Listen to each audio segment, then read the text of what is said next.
Good day, magandang araw po, mayong buntag, mayong adlaw, kanyang tanan. I am Archbishop Jose Palma, Archbishop of Cebu.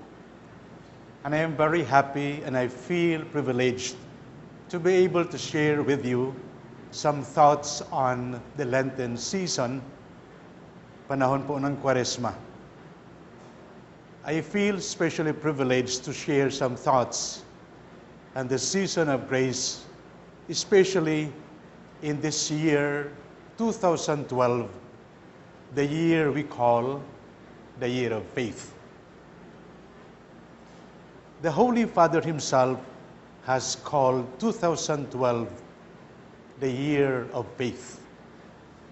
This is a special year, and it is from this perspective that I'd like to share some thoughts and the importance of the Lenten season, viewed particularly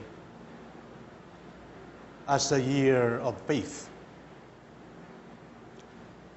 2012, according to Pope Benedict, is a special year, and he calls this, as I said, Year of Faith because on October 11, we will celebrate the 50th anniversary of the opening of the Second Vatican Council. On October 11, the Church will also celebrate the 20th anniversary of the publication of the Catechism of the Catholic Church. Likewise, in October, to be exact, on October 7 to 28, there will be the Synod of Bishops in Rome. And also in October, exactly on October 21, 2012, there will be a very special event, the canonization of 7 saints, one of whom is our very own son, Pedro Calungsod. It is from the perspective of the importance of these events that the Year of Faith would be given such special and important celebration.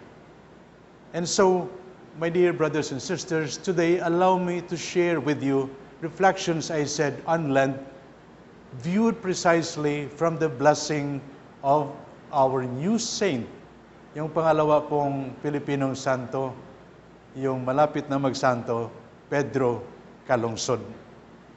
Sinabi po, a month after their martyrdom, May 2, 1672, when the news was heard from the ship Diego, which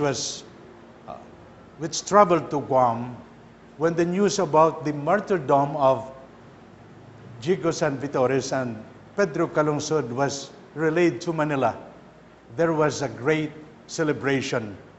It says, when the news of Padre Diego's death, of course, together with Pedro Calungsod, reached Manila, there was a great celebration with the ringing of the church bells. A case says, an early chronicle, of a celebration of faith overcoming grief. The Jesuits went to the Manila Cathedral to sing the Te Deum. This is a celebration of praise of God. Even as in Spain, much later, there will be fireworks, the ringing of bells, and the singing of solemn high masses. Ganito po yung tuwa, ganito po yung celebration of joy when they heard of the martyrdom of Diego San Vitores and Pedro Calungsod. History would tell us that it takes time for people to eventually realize how significant their death would be.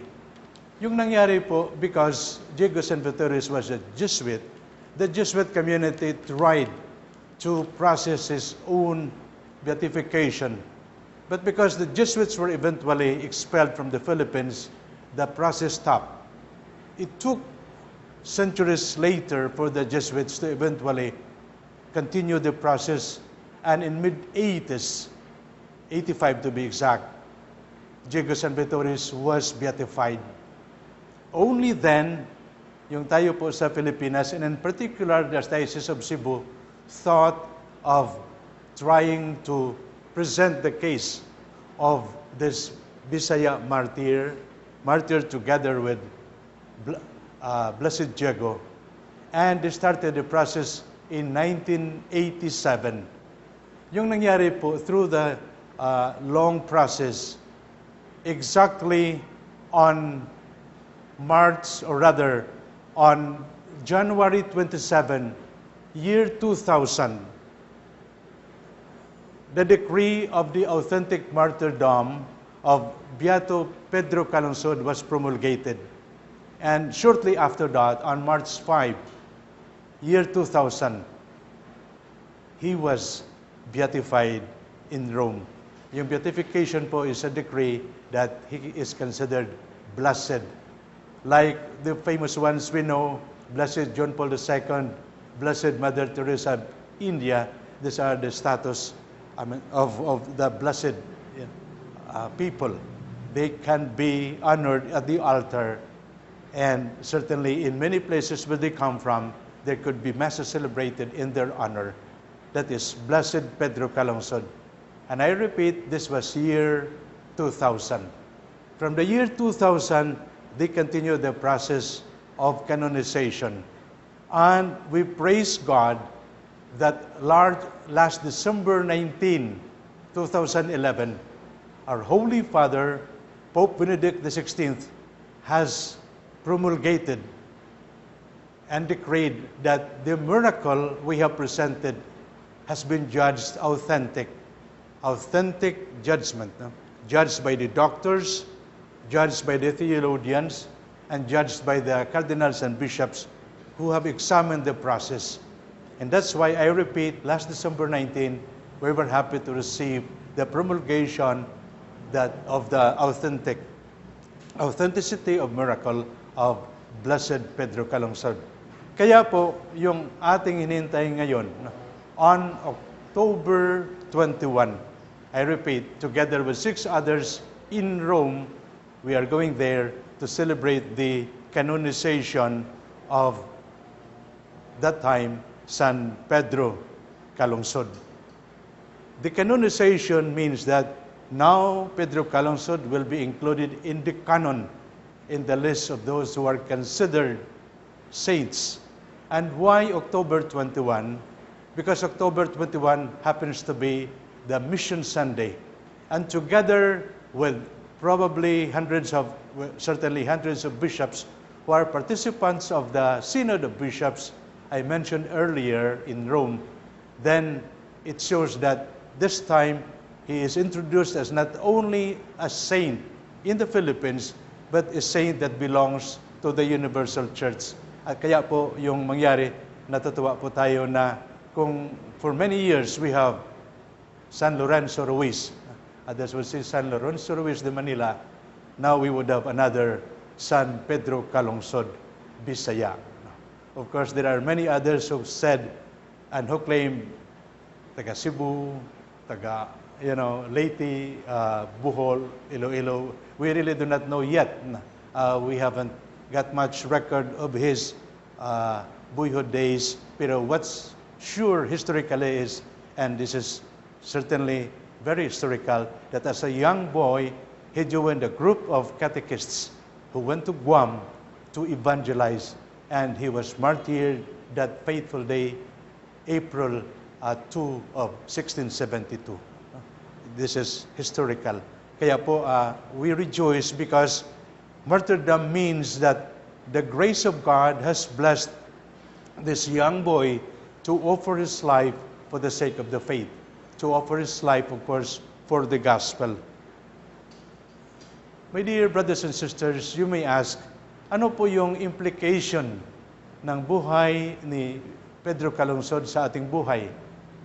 Itatanong po ninyo, nangyari yun hundreds of years ago. What does it mean for us living now in the year 2012? What does it mean for you who left country and worked for the sake of your family? Ano po yung ibig sabihin ng kanyang kamatayan? Ano po ibig sabihin ng pag-alay ng kanyang buhay? When we go back, we will continue with this reflection, and we hope to be able to bring out concrete, particular messages which are meaningful for me as a bishop, for you as our sisters and brothers in other places, working for your family, and certainly bringing and contributing for the good of our community and our country.